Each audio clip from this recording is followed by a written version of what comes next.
1 നമ്മൾ പഠിക്കാൻ പോകുന്നത് ചാർഗ്രാഫ്സ് റൂൾ ആണ്. അപ്പം ഈ റൂളിന് കീഴിൽ നമുക്ക് രണ്ട് കാര്യങ്ങൾ അറിയേണ്ടതുണ്ട്. ഒന്ന്, amount of adenine is equal to amount of thymine and amount of guanine is equal to amount of cytosine. അപ്പോൾ ഇതാണ് നമ്മുടെ ഫസ്റ്റ് റൂൾ എന്ന് പറയുന്നത്.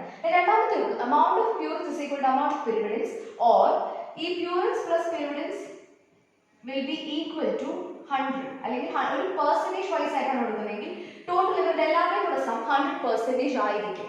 അപ്പം ഇത്രയും അസംപ്ഷൻസ് അല്ലെങ്കിൽ ഇത്രയും റൂൾസിലാണ് നമ്മൾ അടുത്ത ക്വസ്റ്റ്യൻസ് ചെയ്യുന്നത്. അപ്പോൾ രണ്ട് ക്വസ്റ്റ്യൻസ് ആണ് ഞാൻ ഇവിടെ സാമ്പിൾ ആയിട്ട് ഇട്ടേക്കുന്നത്. First question, 20% of adenine bases, so which means that adenine percentage എത്രയാണ് പറയുന്നത്? 20% are there. What would be the percentage of thymine, guanine and cytosine? നമുക്കറിയാം from the formula, first part നമുക്കറിയാം amount of adenine is equal to amount of thymine, which means that T will be also equal to 20%. And നമുക്ക് വേറൊരു കാര്യം അറിയാം, amount of purines is equal to amount of pyrimidines. അല്ലാതെങ്കിൽ purines plus pyrimidines is equal to 100%, which means that A plus T plus G plus C is equal to 100. ഇവരുടെ രണ്ടുപേരുടെയും കൂടെ some എടുക്കുമ്പോൾ A plus T എന്താ വരുന്നത്? 40 plus G plus C is equal to 100. G plus C will be 60. ഇനി അടുത്ത നമുക്കറിയാം amount of guanine is equal to amount of cytosine, which means that ഇപ്പം രണ്ടുപേരും ഈക്വൽ ആയതുകൊണ്ട് തന്നെ cytosine will be equal to guanine will be equal to 30%.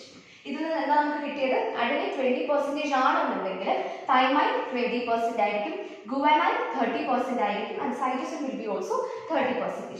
So that is the first question. ഇനി അടുത്തത് നമുക്ക് സെക്കൻഡ് ക്വസ്റ്റ്യൻ ചെയ്യാം. Second question തന്നിരിക്കുന്നത് എന്താണ്? If a double stranded DNA has 30% cytosine, what will be the percentage of adenine? നമുക്ക് കൊടുത്തിട്ടുണ്ട് cytosine is equal to 30%. Cytosine 30% ആണെന്ന് ഞാൻ നേരത്തെ എഴുതിയ പോലെ amount of cytosine is equal to amount of guanine, which means G will be also equal to 30%. What we need to find? The percentage of A. A ആണ് നമുക്ക് കണ്ടുപിടിക്കാൻ, adenine percentage ആണ് നമ്മൾ കണ്ടുപിടിക്കാൻ. സോ അതിന് നമ്മൾ ചെയ്യുന്നത് എന്താ? എല്ലാത്തിന്റെയും കൂടെ സം എന്ന് പറഞ്ഞു, പ്യൂരിൻസിന്റെയും pyrimidinesiന്റെയും സം എന്ന് പറയുന്നത് 100 ആണ്. A plus T will be 100. 30 plus 30 is 60 plus A plus T is equal to 100. ഇങ്ങോട്ട് കൊണ്ടുവരുമ്പോഴത്തേക്കും A plus T will be equal to 40, and therefore A will be equal to T will be equal to 20%. So ഇവിടെ percentage കൊടുത്തിട്ടുള്ളതുകൊണ്ട് തന്നെ it will be 20%. Hence 30% cytosine ഇടുന്നുണ്ടെങ്കിൽ the percentage of adenine will be 20%. Second type of the questions വരുന്നതെന്ന് പറയുന്നത് module 1 ഇത് coding strand related questions ആണ്. രണ്ട് രീതിയിൽ ചോദിക്കാം. ഒന്നെന്നുണ്ടെങ്കിൽ mRNA അല്ലെങ്കിൽ ബേസ് ഓഫ് ദ ട്രാൻസ്ക്രിപ്റ്റിന്റെ സീക്വൻസ് ചോദിക്കാം, അല്ലാന്നുണ്ടെങ്കിൽ കോംപ്ലിമെന്ററി സ്ട്രാൻഡ് എന്നാണ് നമുക്ക് ചോദിക്കാം. നമുക്കറിയാം നമ്മളുടെ ട്രാൻസ്ക്രിപ്ഷൻ പ്രോസസ്സിന്റെ സമയത്ത് എന്താ DNA പറഞ്ഞ എന്താ ഡബിൾ ഹെലിക്സ് സ്ട്രക്ചർ ആണ്. ഈ DNA RNA എന്ന് പറയുമ്പോഴത്തേക്കും mRNA മെസ്സേജർ RNA ആണ് ആകുന്നത്. സോ അത് സിംഗിൾ സ്ട്രാൻഡഡ് ആണ്. സോ ഈ ഒരൊറ്റ സ്ട്രാൻഡ് ആയിരിക്കും എടുക്കുന്നത്, എന്നിട്ട് അതിന്റെ RNA ആയിരിക്കും പ്രൊഡ്യൂസ് ചെയ്യുന്നത് എന്ന് പറയുന്നത്. DNA RNA തമ്മിലുള്ള വൺ ഓഫ് ദ ഡിഫറൻസ് എന്ന് പറയുന്നത് നൈട്രോജനസ് ബേസിസിലാണ്. അതായത് ഇവിടെ ATCG ആണെന്നുണ്ടെങ്കിൽ RNA വരുമ്പോൾ AUCG ആയിരിക്കും വരുന്നത്, അതായത് T will be replaced by U. ആ ലോജിക് വെച്ചിട്ടായിരിക്കും നമ്മൾ നമ്മുടെ ഫസ്റ്റ് പ്രോബ്ലം ചെയ്യുന്നത്. സോ ക്വസ്റ്റ്യൻ നമുക്ക് നോക്കാം. Coding strand of DNA is 5-AATTCATG. What is the sequence of mRNA or base of its transcript? ശ്രദ്ധിച്ചു കേട്ടോണം, mRNA യുടെ സീക്വൻസ് ആണ് ചോദിക്കുന്നത്. സോ ഈ ഒരു സ്ട്രാൻഡ് നമ്മൾ എടുത്ത് എഴുതുകയാണ് 5-AATTCATG. ഇതിന്റെ mRNA എന്ന് പറയുന്നത് ഞാൻ നേരത്തെ പറഞ്ഞല്ലോ, mRNA ആക്കണമെന്നുണ്ടെങ്കിൽ T ന് U വെച്ച് റീപ്ലേസ് ചെയ്തത് മാത്രം ചെയ്തേച്ചാൽ മതി.